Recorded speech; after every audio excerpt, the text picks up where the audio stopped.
Rocha, nasceu e vive em São Paulo e participa frequentemente de exposições no Brasil e fora. É artista visual, né? Ela estava nos explicando que já não se diz artista plástico, né? Artista visual. E há mais de 30 anos promove um trabalho que ela mesma vai nos contar na periferia de São Paulo, na reconstrução de pessoas e de casas.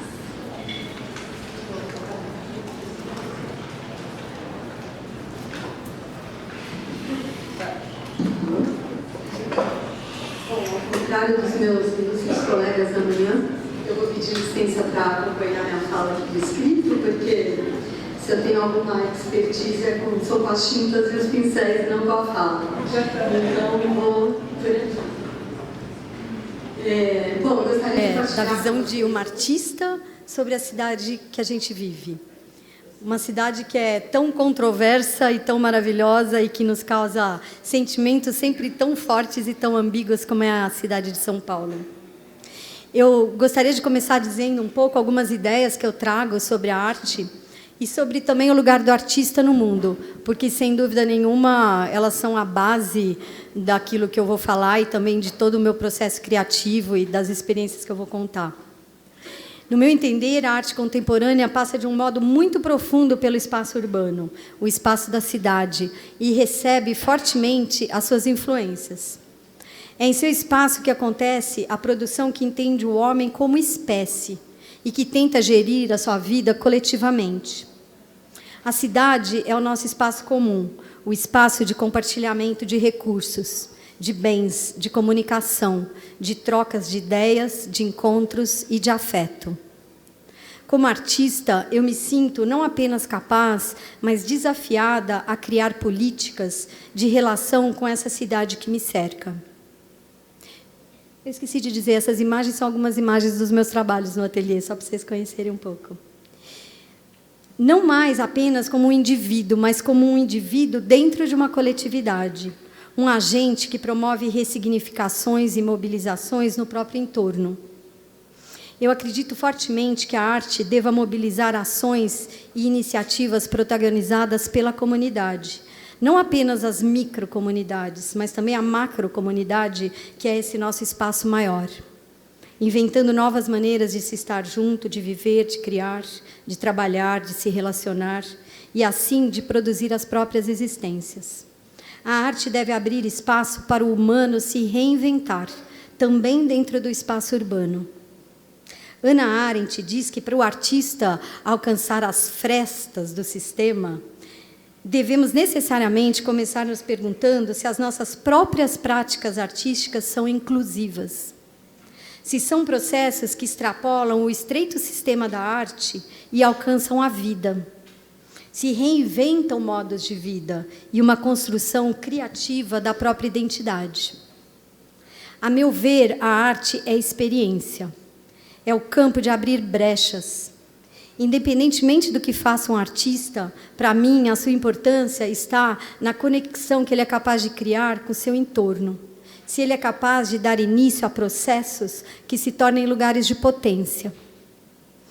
A gente não pode nunca se esquecer que nós nos constituímos como sujeitos através do enfrentamento com aquilo que nos é dado. Portanto, também com o enfrentamento com o espaço que nos é dado, com a nossa cidade, pensada num sentido mais amplo. Muitas vezes é difícil processar o excesso de velocidade de informação, ou mesmo criar uma margem um pouco externa ao sistema para poder vê-lo com clareza, pois tudo é muito rapidamente tragado. Talvez seja justamente essa a grande crise de sentido que enfrentamos também no que concerne ao lugar que a gente ocupa na cidade. Acredito que a arte precise ajudar a reconstruir o espaço público, cada vez mais deserto, procurando pensar a convivência humana dentro de um ambiente hospitaleiro. Também é necessário reforçar a coesão social e desenvolver um senso de consciência e de responsabilidade social. A habilidade mais importante na contemporaneidade é, a meu ver, a da interação com os outros, a do diálogo e da negociação. Movida por todas essas questões, muito cedo na minha prática artística, eu me dei conta que apenas a experiência dentro do ateliê não me bastaria. Parecia que a cidade lá fora me chamava, como se fosse possível que ela inteira pudesse se tornar a tela da minha pintura. E olhando para essa cidade de São Paulo, andando por ela, era impossível não vê-la mergulhada nesse abismo imenso de desigualdade social que a constitui. Isso me fez querer conhecer as suas franjas, os pontos mais distantes do centro. E eu me vi em uma comunidade que, naquele começo da década de 80, estava realmente nos limites da cidade. O bairro era da Pedreira, zona sul de São Paulo. Um aglomerado de barracos, sem luz, sem água, sem esgoto. As casas de madeira, de papelão, de lata. Tem um autor que eu gosto muito, que se chama Félix Guattari, e ele tem um texto, A Revolução Molecular, onde ele afirma que também a arte deve propor modelos que reconstruam pacientemente o tecido social e das relações. E que esses modelos devem acontecer não apenas no âmbito artístico, mas naquele das relações entre as pessoas. De fato, ele chama tal prática de ações artísticas. Ações promovidas por artistas, mas totalmente fundadas na dinâmica relacional. Acreditando nisso, comecei com um grupo de amigos a reinventar o entorno daquela comunidade. E nós o fizemos, inicialmente, construindo uma a uma as suas casas. Para mim, estar ora ali, ora no ateliê, era absolutamente a mesma coisa, a mesma experiência, uma experiência de artista. Comecei a compreender que o espaço da cidade também poderia ser a matéria-prima da arte e que a beleza social era terapêutica, porque ela permitia às pessoas cultivar a dignidade de suas vidas e refazer o sentimento de pertencimento a um lugar, à sua cidade. Por que, então, serem chamadas de ações artísticas e não sociais ou econômicas? Porque nelas o artista está igualmente construindo formas.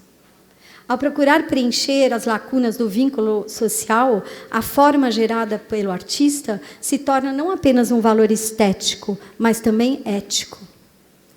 O artista González Torres dizia que uma ação artística deveria se resumir a uma pergunta: como eu posso habitar a tua realidade? Ora, um quadro se pergunta isso, faz essa exata pergunta. Deseja, acima de tudo, habitar o outro que o vê, e ser habitado também por ele. Mas uma comunidade que surge de uma experiência relacional faz a mesma indagação. Também formaliza a mesma exigência de harmonia e coabitação que acontece na obra produzida no ateliê. Ou seja, o alfabeto é o mesmo. Esse olhar ao redor é apenas uma outra maneira de se perguntar: como eu posso habitar a tua realidade? Um dia, eu estava sentada sobre a laje de uma casa em construção nessa comunidade. Era um fim de tarde, tinha um poente maravilhoso, muito bonito.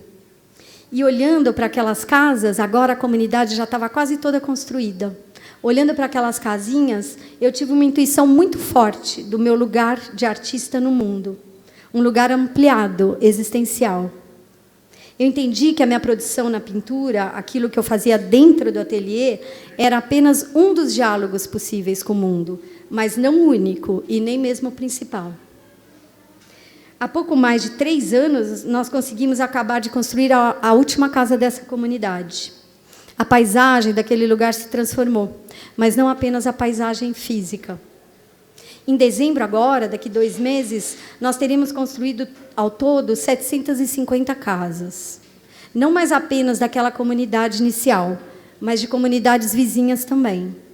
E eu olho para isso como uma pintura feita na tela do mundo. Procurando unir um pouco essas pontas de atividades, por vezes tidas como tão distantes uma da outra, eu comecei a pedir para essas famílias que me dessem pedaços das paredes dos barracos que a gente ia demolindo para reconstruir de alvenaria. Sobre esse suporte, eu comecei a fazer desenhos que eu procurei fazer bem delicados para que eles não cobrissem o fundo e deixassem o testemunho de onde eles tinham vindo.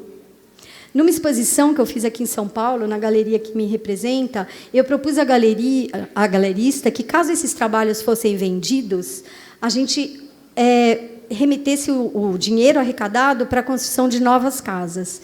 E ela aceitou. Na abertura da exposição, um colecionador português comprou todos os trabalhos. Essa, para mim, foi uma experiência muito importante, porque foi como completar um círculo inteiro dentro da teia da cidade. O suporte que veio do barraco, de um espaço de moradia não digno do ser humano, se transformou ele próprio no suporte de uma obra de arte e depois retornou para aquela comunidade na forma dos materiais comprados. Era como se ali eu pudesse juntar todas essas experiências da vida, do ateliê, com o social. Eu gostaria de concluir com uma última experiência realizada nas ruas de São Paulo, porque uma pessoa muito simples um dia me disse que os artistas só faziam trabalhos para as pessoas que tinham dinheiro colocar nas suas belas casas, segundo ele. E aquilo me impressionou muito. Eu fiz, então, um projeto e consegui um patrocínio para fazer algumas pinturas públicas na cidade de São Paulo. E pude trabalhar por 6 meses na rua. Esses trabalhos foram em vários ambientes, na empena lateral da subprefeitura, na parede do mercado municipal da Penha, nas pernas, falando perna para arquiteto é terrível, né? Mas, enfim, nas pernas do viaduto Antártica. Minha única proposta é que fossem em lugares de total acesso aos transeuntes, para que eles pudessem acompanhar todo o processo do trabalho e me abordar com perguntas, com comentários e também para falar sobre arte. Foi uma experiência muito importante. Por vezes, eu quase não conseguia trabalhar, só conversando com as pessoas. A sensação super forte de que meu ateliê era agora no espaço público ficou marcada em mim de um modo indelével. Também indelével foi a compreensão que eu tive ali, que devemos todos, com nossas habilidades tão diversas, construir junto nossas cidades, com cimento sem dúvida, mas também com magia e com uma amorosa criatividade. Obrigada.